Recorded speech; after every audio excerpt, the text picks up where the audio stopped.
Für mich hat es angefangen, als ich noch im Studium war, im Architekturstudium.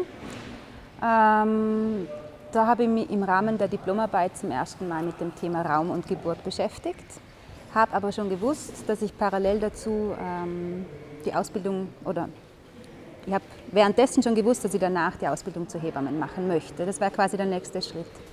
Und hatte immer diese Vision, ein Geburtshaus zu bauen in Vorarlberg.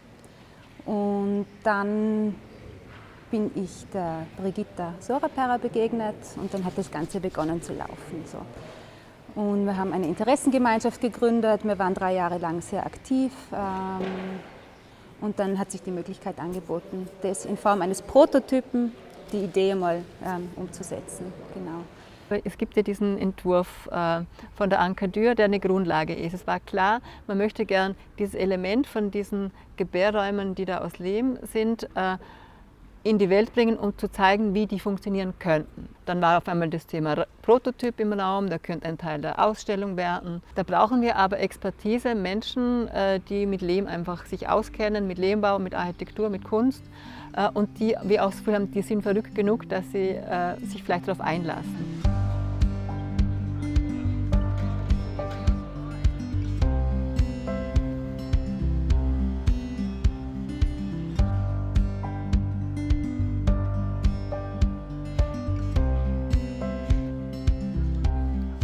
Ich habe seit Anfang meines Bauens habe ich schon immer mit Lehm gebaut. Es hat hier begonnen in Schlins. Ich habe damals als Studierende noch einen Workshop bei Martin gemacht und habe einfach gemerkt, so im Moment, wo ich die Hände im Lehm gehabt habe, dass das mein Material ist und das einfach alles abdeckt, für was ich brenne. Das ist zum einen das Ökologische und die soziale Gerechtigkeit, aber auch dieses wahnsinnig schöne Gestalten und auch das sehr intuitive Gestalten, das sehr archaische und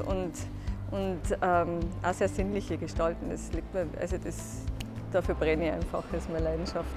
Also da kann man wirklich den Lehm so in seiner ganzen Essenz zeigen, spüren und es ist eigentlich eine Möglichkeit, das wirklich konsequent umzusetzen. Ich habe gerade im Jänner ein Maggie Center in London fertiggestellt und das ist so ein ähnliches Konzept, also so nicht klinische Räume für Krebskranke, aber in diesem Fall ist es eben Gebärende und Hebammen, genau.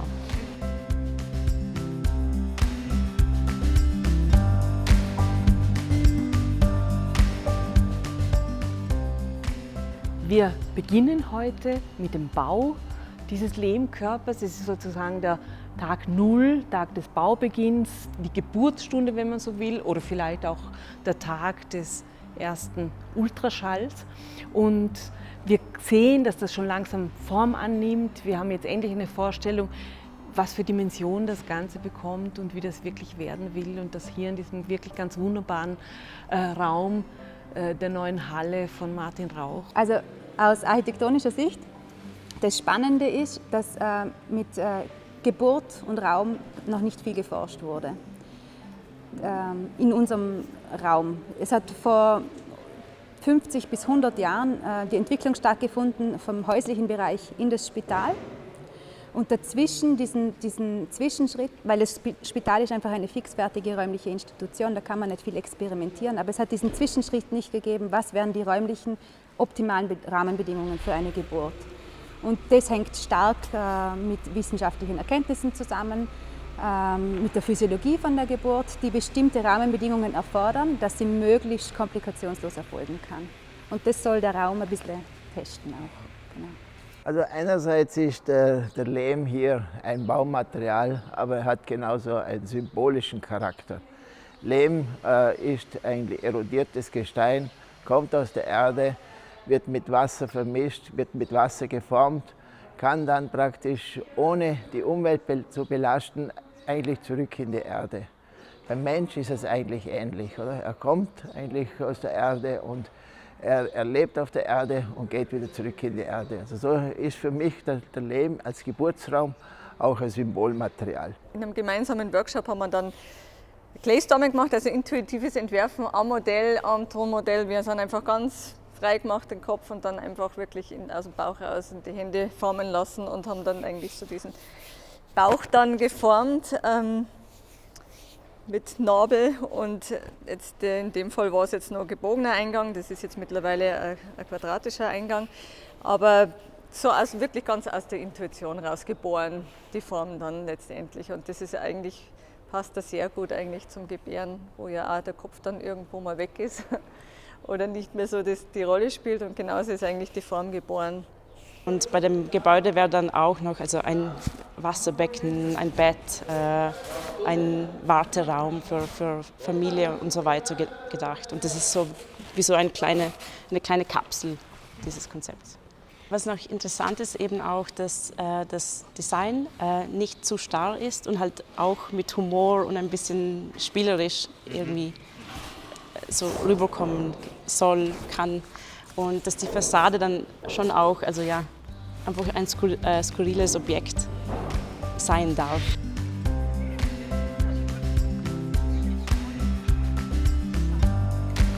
Weil es der Witterung ausgesetzt ist, musste das jetzt einfach geschützt sein, und da sind natürlich die Schindeln, passt sie natürlich der organischen Form perfekt an, und natürlich ist es auch ein Zeichen für Vorarlberg. Wir wollen es färben in rötlichen Tönen, damit es ja einfach auch rot, Farbe des Lebens oder des Lebenssafts sozusagen, dann nochmal irgendwie sich hervorhebt und auszeichnet nochmal zwischen den anderen Schindeln. Aber ich denke jetzt einfach auch, ich glaube, das hat dann schon was ganz Charakteristisches.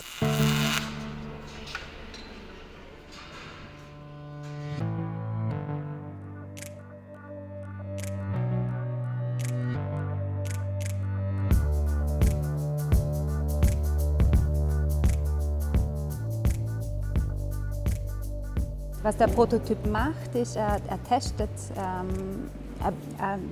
ein neues Setting, neue Rahmenbedingungen für die Geburt.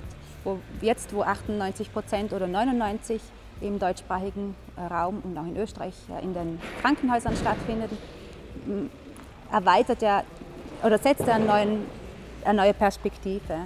Dass das aber nicht fake sein darf, sondern wirklich echt sein muss, aus echten Materialien. Deshalb versuchen wir das so echt wie möglich nachzuvollziehen. Und was halt wahnsinnig toll ist, dass die Besucherinnen und Besucher das dann auch wirklich erleben können, diese verschiedenen Geburtspositionen auszuprobieren, hängen, sitzen, stehen, knien, und also ja, dass einfach das Raumgefühl transportiert wird.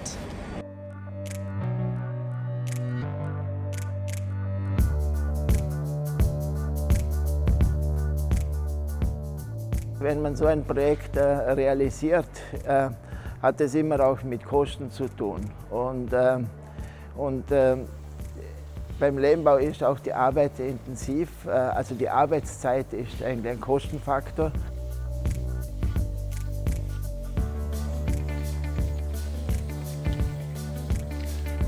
Uns bleibt quasi gar nichts anderes übrig als Low Budget mit geringem Budget und auf Basis der Mitarbeit der Freiwilligen von ganz, ganz vielen Unterstützerinnen und Unterstützern zu arbeiten. Und ich bin wirklich positiv überrascht, mit welcher Begeisterung mitgeholfen wird und auch mit welcher Begeisterung man dieses Projekt unterstützt hat. Ich glaube, es ist ein Raum, der mit sakralen Attributen arbeitet. Dass, wenn man reinkommt, dann muss man diese Geste machen. Man muss sich mal kurz bücken. Das ist willentlich, das ist intendiert, damit man quasi wie durch den Geburtskanal durchgehen muss. Und dann öffnet sich der Raum.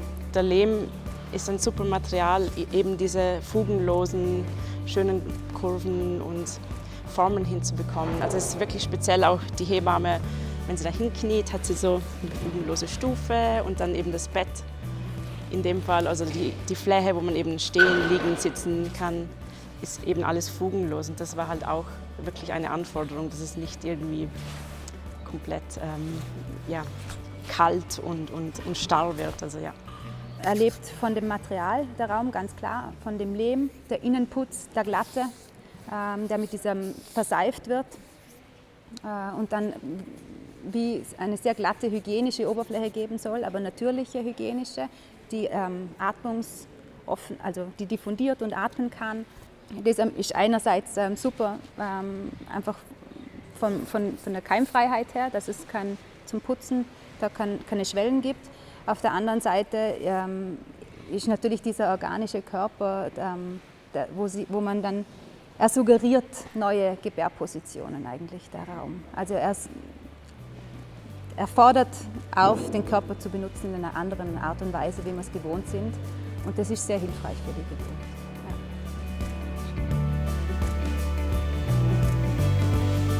Ja. Also hier ist es einerseits die Herausforderung, also die Gewölbeform, die Kugelform, also dass da die Kräfte richtig abgeleitet werden einerseits, aber die zweite Herausforderung ist, dass wir das alles transportieren müssen. Also es muss so fest und stabil produziert werden,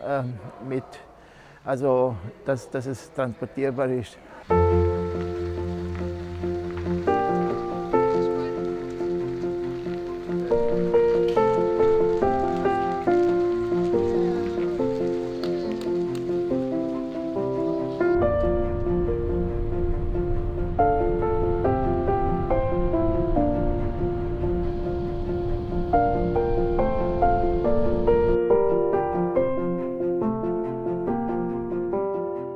Also heute ist quasi unser Baby ein bisschen flügge geworden. Also es war so, wir haben den Lehmkörper in Schlinz in der Halle von Lehmtonerde Baukunst gebaut.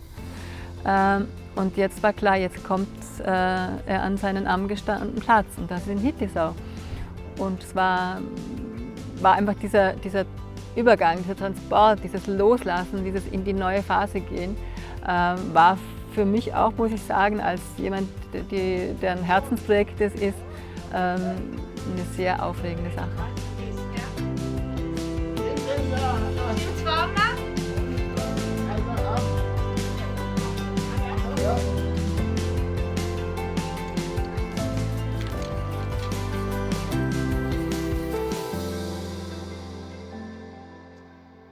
Also wir haben ja den Lehmkörper geschindelt, damit er der Wettersituation gewachsen ist, auch im Winter vor allem, aber auch dem Regen. Und die Holzschindeln werden jetzt mit Leinöl und Farbpigmenten angemalt in verschiedenen Rottönen mit einem Grünton.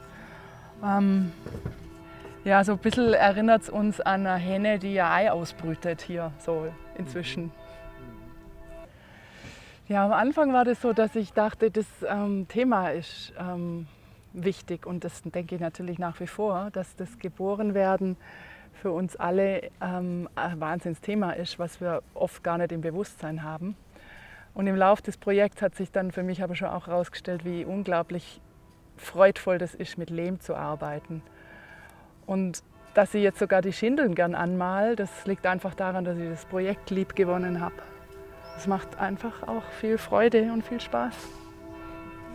Also es waren 2 intensive Monate, wirklich intensive Monate. Jeden Samstag, viele Abende unter der Woche. Ja. Also für mich ist einleuchtend, dass so ein natürlicher Vorgang wie das Gebären, dass der einfach einen bestimmten Raumschutz braucht, damit man wirklich in diesen physiologischen Prozess reinkommt. Und mir leuchtet es extrem ein, dass Lehm da echt eine Möglichkeit sein kann. Wenn ich das vergleiche mit Kreiszellen, wie sie früher aufgebaut waren, das hat sich Gott sei Dank verändert und da gibt es eine Sensibilisierung dafür, aber das ist einfach nicht ein Ort, wo man in diese Intimität auch kommt oder in dieses Geborgenheitsgefühl, das es meiner Meinung nach braucht. Also ich dachte ja anfangs, das ist unglaublich schade, wenn wir jetzt diesen schönen Lehmkörper mit Schindeln versehen, auch wenn ich verstanden habe, dass das aus Schutzgründen notwendig ist. Aber so wie ich es jetzt sehe, finde ich es tatsächlich schön, weil sich das ja irgendwie richtig anfühlt, dass dieser empfindliche Lehmkörper durch so natürliche Holzschindeln geschützt ist und dass wir die jetzt einzeln auch noch anmalen, was ja fast absurd klingt, wenn man das so als Aufgabe erhält. Das hat was von der Wertschätzung, die dem ganzen Projekt eigentlich zugutekommt. Ja, das ist sozusagen die äußere Form der Wertschätzung.